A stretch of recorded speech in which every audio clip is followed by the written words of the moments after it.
Assalamualaikum warahmatullahi wabarakatuh. Perkenalkan, saya Delia Vergarefta dengan NPM 2007051017. Di sini saya akan memberikan beberapa contoh pelanggaran terhadap etika dan hukum keamanan sistem informasi. Banyak sekali pelanggaran terhadap etika dan hukum keamanan sistem informasi. Di sini saya cuma mengambil beberapa. Yang pertama, itu ada pembajakan software. Pernahkah kalian ditawarkan jasa instalasi Windows dengan harga yang sangat murah, misalnya Rp50.000, padahal harga lisensi dari sistem operasi Windows sendiri harganya jutaan? Ini adalah salah satu pekerjaan di bidang IT yang tidak beretika sama sekali. Sebagai pengguna, kita dapat sadar kalau aplikasi dan program yang kita gunakan sehari-hari dibuat dengan keringat dan kerja keras. Meskipun sistem operasi dan aplikasi yang kita gunakan adalah original, namun jika didapat secara gratis tanpa pembelian lisensi, termasuk ke dalam kategori pembajakan. Selanjutnya yang kedua, itu ada pembajakan film dan lagu.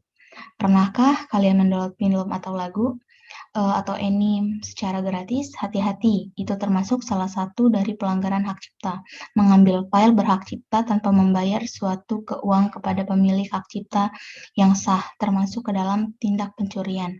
Tentu saja ini adalah tindak tidak beretika di dunia modern seperti sekarang ini. Yang ketiga ada pencemaran nama baik. Perbuatan-perbuatan yang termasuk pencemaran nama baik itu ada penistaan, yaitu perbuatan yang dilakukan dengan cara menuduh seseorang telah melakukan perbuatan tertentu dengan bermaksud agar tuduhan itu tersiar, diketahui oleh banyak orang. Perbuatan yang dituduhkan itu tidak perlu suatu perbuatan yang boleh dihukum seperti mencuri, penggelapan, berzina, dan sebagainya. Cukup dengan perbuatan biasa sudah tentu suatu perbuatan yang memalukan. Penistaan dengan surat, yaitu tuduhan tersebut dilakukan dengan tulisan surat atau gambar, maka kejahatan itu dinamakan menista dengan surat. Jadi, seseorang dapat dituntut menurut pasal ini jika tuduhan atau kata-kata hinaan dilakukan secara surat atau gambar. Fitnah.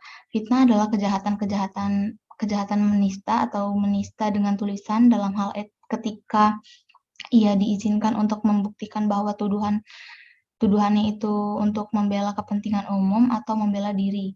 Ia tidak dapat membuktikannya dan tuduhannya itu tidak benar.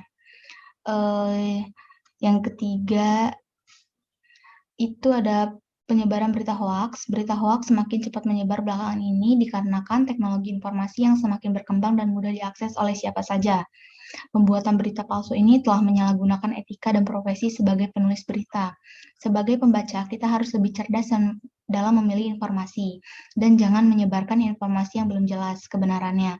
Dikarenakan dengan adanya jejaring sosial yang tumbuh semakin besar, berita hoaks jadi semakin sulit untuk ditangani. Pada era saat ini, masyarakat sulit membedakan informasi yang benar dan salah. Hal terpenting dalam meningkatkan literasi media dan literasi media sosial. Terus itu ada pembajakan akun. Sering terjadi pembajakan akun akan menyebabkan pemilik akun kehilangan akses terhadap sosial media mereka. Pembajakan akun dapat terjadi ketika menggunakan software yang lemah, menggunakan paspor yang lemah, serta tidak menggunakan verifikasi 2 langkah seperti yang direkomendasikan situs-situs besar, layaknya Google dan Facebook. Akun yang dibajak dapat disalahgunakan oleh pihak lain, misalnya mempromosikan konten yang tidak diinginkan secara terus-menerus. Sebagai ahli teknologi, kita telah menyalahgunakan kode etik yang seharusnya digunakan dalam membantu penggunaan internet. Justru malah disalahgunakan. Kejahatan ini telah melanggar norma sosial di masyarakat maya dan telah meresahkan berbagai pihak. Pemilik akun asli dapat dipermalukan jika tanpa diketahui aktivitasnya di internet telah melakukan tindakan yang tidak disadari sebelumnya.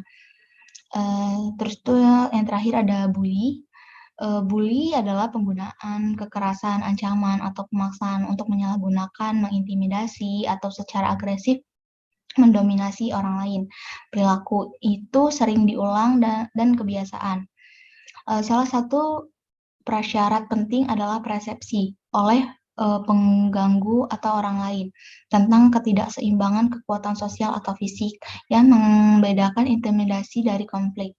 Perilaku yang digunakan untuk menyatakan dominasi semacam itu dapat mencakup pelecehan atau ancaman verbal, serangan fisik atau pemaksaan, dan tindak semacam itu dapat diarahkan berulang kali ke sasaran tertentu.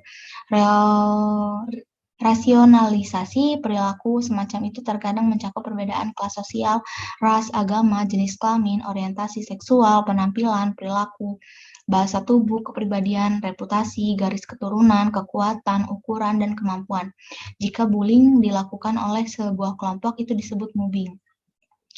Nah, kegiatan-kegiatan pelanggaran terhadap etika dan hukum keamanan sistem informasi tersebut itu dapat dikenakan hukum ini, larangan terhadap penggunaan informasi dan transaksi elektronik dalam undang-undang termuat dalam pasal 27 sampai 23 UU ITE, mendistribusikan dokumentasi elektronik bermuatan asusila, perjudian, pencemaran nama baik, pemerasan, dan pengancaman pasal 27. Nah, jika kita melakukan tindakan-tindakan yang beberapa tadi saya sebutkan, itu kita dapat dikenakan pasal 27 UU ITE. Sekian penjelasan dari saya, lebih dan kurangnya saya mohon maaf. Saya akhiri. Wassalamualaikum warahmatullahi wabarakatuh.